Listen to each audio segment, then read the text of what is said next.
Olá, graça e paz sobre a sua vida. Eu sou o Bispo Marcelo Reis, da Igreja Cristã Inclusiva de Uberlândia. E hoje eu estou aqui para dar continuidade no estudo que iniciamos semana passada sobre Teologia Inclusiva Descomplicada. A Teologia Inclusiva, ela trata da inclusão de pessoas excluídas nas comunidades cristãs em geral, no seio da Igreja. E hoje eu quero falar com você a respeito do texto mais complexo a respeito da homossexualidade e que aparentemente dá a resposta final da Bíblia a respeito da homossexualidade humana.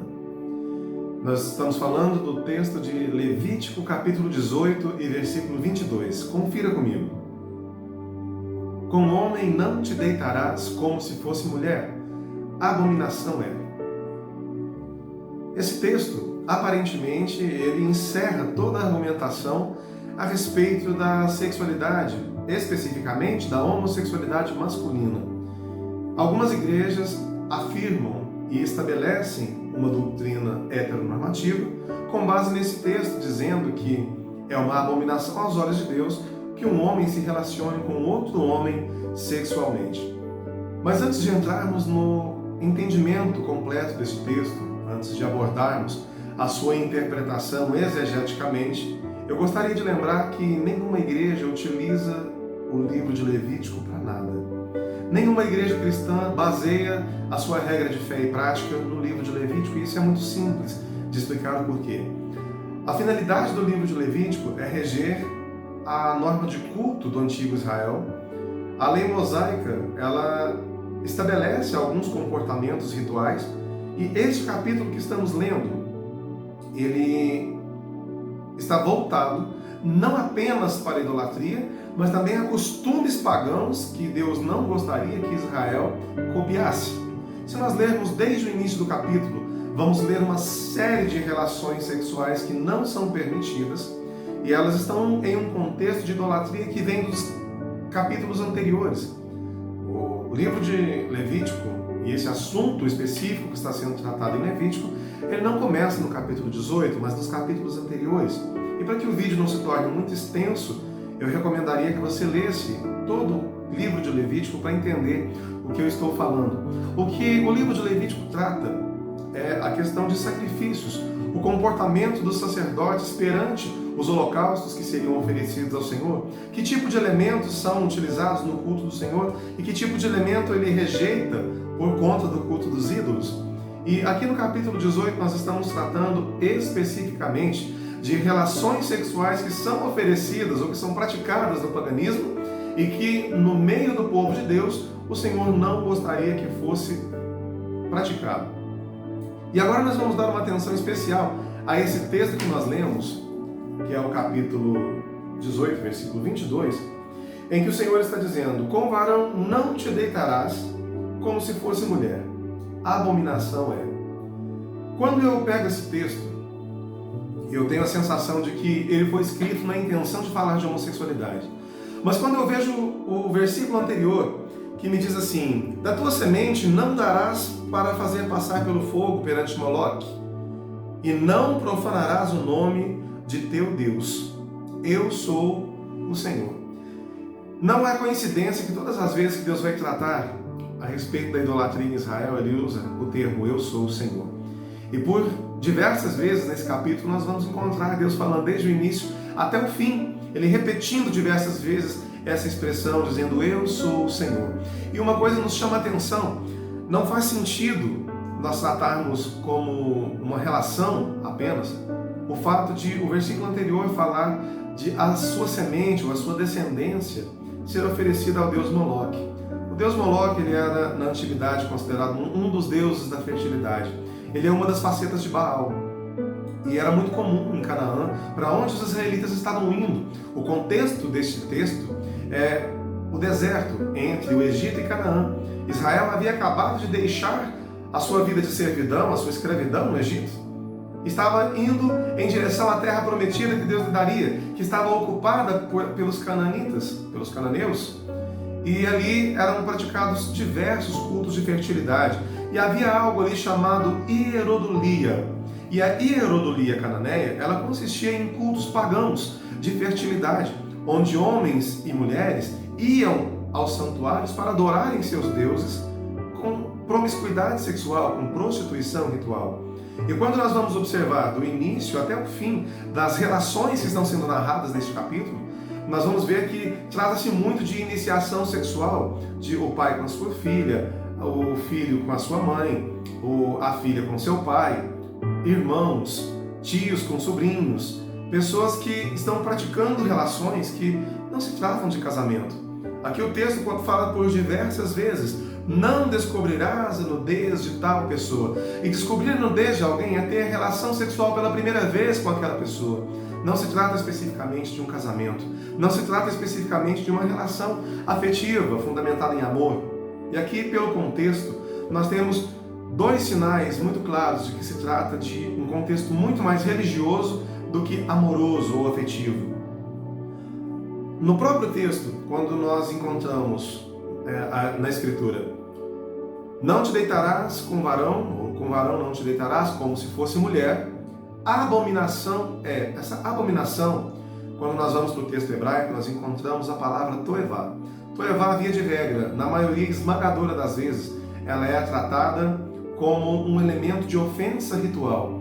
Não é simplesmente abominação. Vamos nos lembrar que esse texto não foi escrito em língua portuguesa. E a abominação é o que há de mais próximo da palavra toevá para tradução na nossa língua. E aqui toevá, ela é tratada como uma ofensa ritual. É algo que comumente é oferecido aos ídolos e nós não devemos oferecer no culto ao Senhor. E se nós formos estudar, se nós formos pegar a raiz da palavra e comparar com todos os demais textos da Bíblia onde toevá aparece, nós vamos encontrar cerca de 99% das citações de toevá incluídas num contexto de idolatria. E se nós formos observar que existe também uma outra palavra para abominação, que ela preferidamente é vertida para o português como maldade, é a palavra zimá. E a palavra zimá, ela tem muito mais a ver com um pecado moral, com algo abominável moralmente do que cultualmente. E essa palavra, ela está utilizada aqui no texto, no versículo 17, quando ele diz assim: a nudez de uma mulher e de sua filha não descobrirás. Não tomarás a filha de seu filho, nem a filha de sua filha, para descobrir a sua nudez. Parentação, maldade é. E aqui a palavra maldade é a palavra zimá. E ela trata especificamente de um pecado moral, de uma ofensa moral, de algo moralmente inaceitável, um pecado sexual, nesse caso, que não tem a ver com o culto. Aqui nós estamos dizendo que se um homem se relaciona com uma mulher e com a sua filha, isso é uma coisa absurdamente imoral. Mas não se trata de uma abominação ritual, como se trata no versículo 22. E quando nós entendemos o contexto de idolatria, faz todo sentido que a partir do versículo 19 nós estejamos vendo que o texto diz o seguinte: não te chegarás à mulher durante a separação da sua imundícia.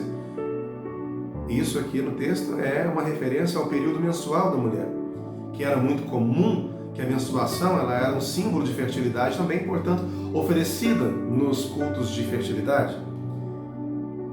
E nem te deitarás com a mulher de teu próximo para a cópula, para te contaminares com ela. E da tua semente não darás para fazer passar pelo fogo perante Moloque, e não profanarás o nome de Deus. Eu sou o Senhor. Queridos, isso tem um significado íntimo com a idolatria. O fato de relações ilícitas serem proibidas e, na sequência, a orientação para que os frutos desses relacionamentos não sejam oferecidos ao Deus Moloque é a chave da interpretação. Nós não temos que nem mesmo argumentar mais. E nós fingimos que nada disso está acontecendo e vamos então aplicar ao versículo 2, o versículo 22, que é o versículo seguinte, o sentido puramente sexual, puramente afetivo. Não podemos fazer isso. No versículo 22 encontraremos então: com o varão não te deitarás como se fosse mulher. A abominação é.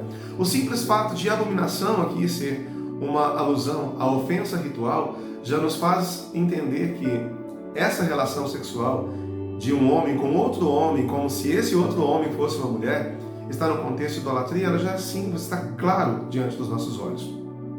Mas existe um outro ponto que nós precisamos levar em consideração aqui, que é o costume de desumanização. Quando prisioneiros eram capturados, vamos lembrar do episódio de Sansão. Prisioneiros, inimigos, eram capturados e feitos de diversão nos tempos pagãos. Lembre-se de Sansão. Ele foi capturado, levado ao templo de Dagon, e ali ele servia de diversão para que os filisteus pudessem observá-lo e rir da sua derrota. Da mesma forma, em outras civilizações, e mesmo entre os filisteus, acontecia de os seus capturados de guerra, os seus prisioneiros de guerra, eles serem humilhados, desumanizados. E os cananeus tinham a prática também de desumanizar. E não existia forma de maior desumanização para um homem na antiguidade do que ser tratado como se fosse uma mulher. E aqui não se trata simplesmente de uma relação, trata-se de feminilizar um homem, trata-se de se deitar com outro homem como se ele fosse uma mulher e não como um homem. Nós que somos homoafetivos, nós não nos deitamos com outros homens como se fossem mulheres.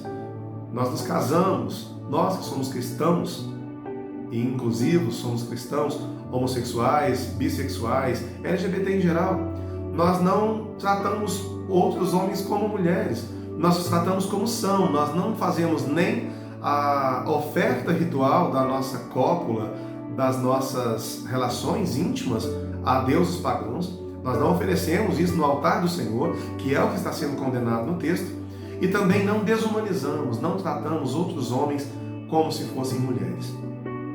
Uma outra coisa que nos chama muita atenção é que as pessoas que se dedicam a trazer o livro de Levítico à baila, né? Trazê-lo de novo ao rol de livros de fé e prática, eles não aceitam o que há mais em Levítico, apenas esses dois textos. Se nós formos observar, nós vamos utilizar aí o capítulo 18, versículo 22, e vamos também usar o capítulo 20, versículo 13, mas vamos ignorar tudo que acontece entre esses dois versículos. Veja o que mais o livro de Levítico diz entre os capítulos 18 e 20. Nós não podemos aceitar o 18 e o 20 e ignorar o 19. O capítulo 19 diz o seguinte: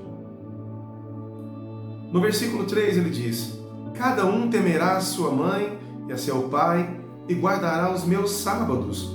Eu sou o Senhor, vosso Deus. No versículo 19 diz: guardareis os meus estatutos, não permitirás que se ajuntem misturadamente diferentes espécies de animais. Não plantareis dois tipos de semente na mesma lavoura.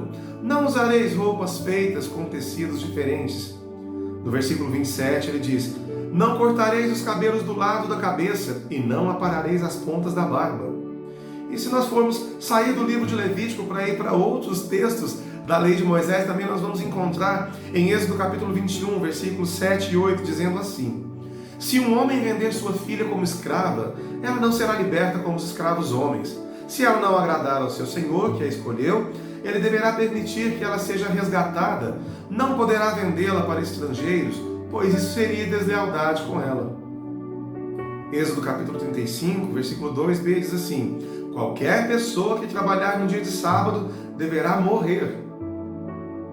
Deuteronômio 21, versículos 18 a 21 diz: se um homem tiver um filho desobediente, que não obedece a seu pai nem a sua mãe, e não os escuta quando o disciplinam, o pai e a mãe o levarão aos líderes da cidade. Então todos os homens da cidade o apedrejarão até que ele morra. Se nós vamos guardar a lei, queridos, nós não podemos escolher. Se nós vamos tratar o livro de Levítico como regra de fé e prática para a igreja, nós devemos guardá-lo todo e não somente aquilo que achamos interessante. Eu espero que tenha sido útil na sua vida, que tenha sido claro. E na próxima semana nós continuaremos a tratar outros textos e escolhemos para o próximo vídeo o tema de Romanos capítulo 1, que diz, ou melhor dizendo, que fazem dizer a respeito das relações contrárias à natureza. Não perca, segue o nosso canal, faça deste canal o seu ponto de encontro semanal para estudos da Bíblia. Deus te abençoe e até a semana que vem.